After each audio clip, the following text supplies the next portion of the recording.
Welcome to Reflo'S TV with me, Reflo'S Womanist. This video is brought to you by Reflo'S Sanitary Pads. Your well-being is our number one priority because you deserve the best.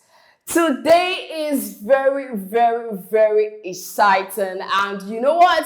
Because we are about to discuss l'argent, kudi, ega, money. I know you love money, right? Every queen and everyone in the community loves money. But today, we are not just going to talk about money, but we're going to talk about how it's being aligned in terms of in a relationship. And so that brings me to the topic, should a man financially provide everything? Hey, seriously, I ask you, how is your relationship like in terms of finances? Who is providing? Is it a soul thing or it's a partnership thing? Or nobody at all is providing anything? Well, when it comes to a man financially providing everything, seriously, I do not agree. So it's a big no for me. This question, Reflo'S Womanist, personally, like this is my own personal opinion. You know, I'm not an expert. So it's a big no for me. You may be wondering why. Before I come to my various points, okay, I want to understand and also make you understand also that I know that there are certain men in our society who feel, you know, they have to be the sole provider in a relationship or in the marriage, okay? So they may want their wives to stop their work, whatever it is that they are doing, whether being corporate or maybe just self-entrepreneur, something, so that you can be in the home and be very effective and be very efficient in taking care of the home, making the house a home. And so when they provide for you everything you need, and also everything probably the children will need if there are children involved, they feel this, you know, masculine ego. I mean, it's just boosted, not in a negative way, but in a very positive way. And they feel, yes, I am in charge.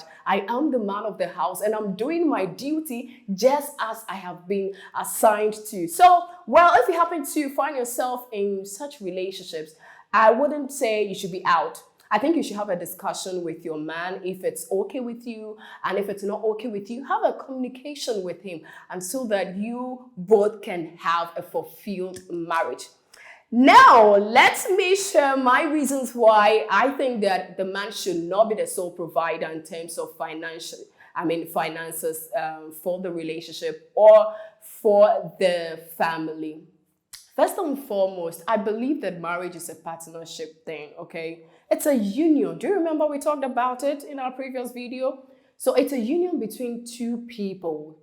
And so it's not a one-man's affair. The man alone cannot provide entirely for the family.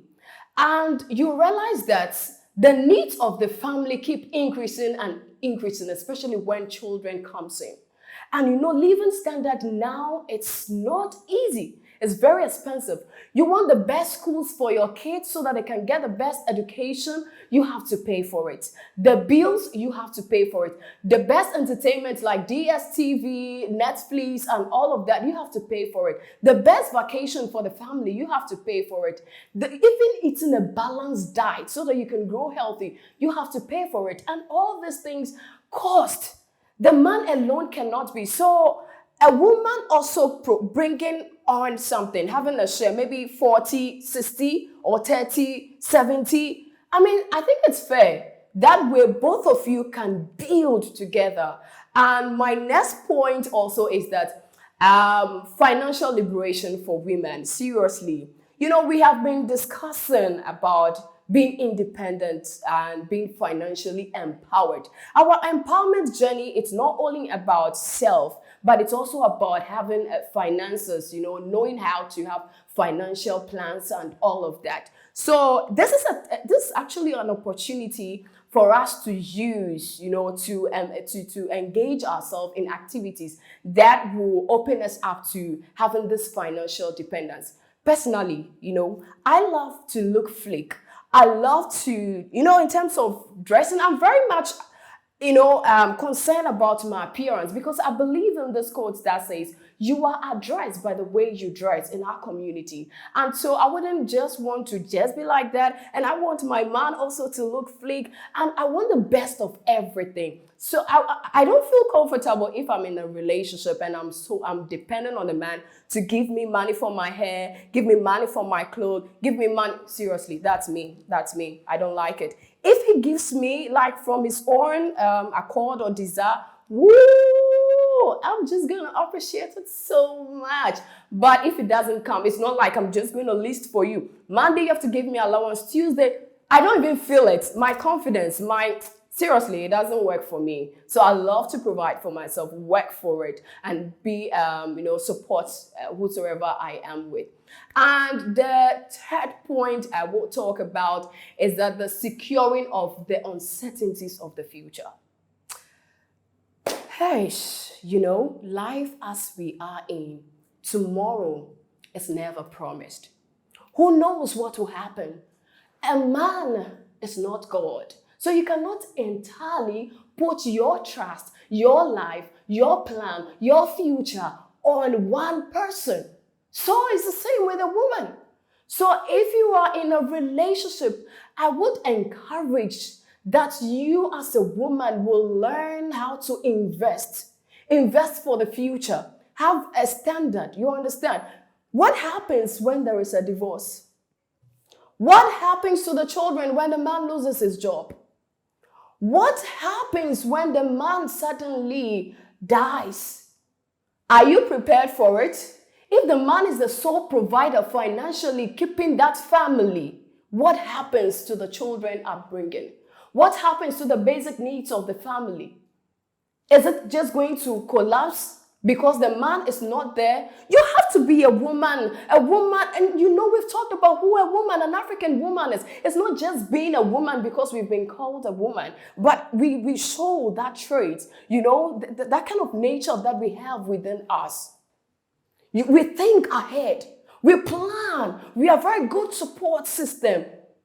Investment plan. Before your man will say this, you've solved the problem. And that brings, some kind of rosiness and beauty to the relationship. You don't want to miss out enjoying all these things. And the very, very, very last thing I just want to say is, let's learn as women to pay attention to finances. It will help us. Let's learn what investment itself is about. Let's learn about buying stocks and all of those things. We learn that and teach our children as well in order to grow the family and have a good financial stability plan for ourselves and also for our family. And on that note, I end my point. If you agree with me, let me know with your comments and also with your likes. And of course, let's get to know what other women and other men also think. And so let's share this video. Remember, this video was brought to you by Reflo'S sanitary pads. Your well-being is our #1 priority because you deserve nothing but the best.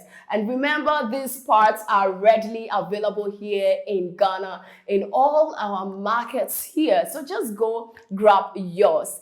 It's Reflo'S Womanist, and it's all about the Ubuntu movement. I am because you are.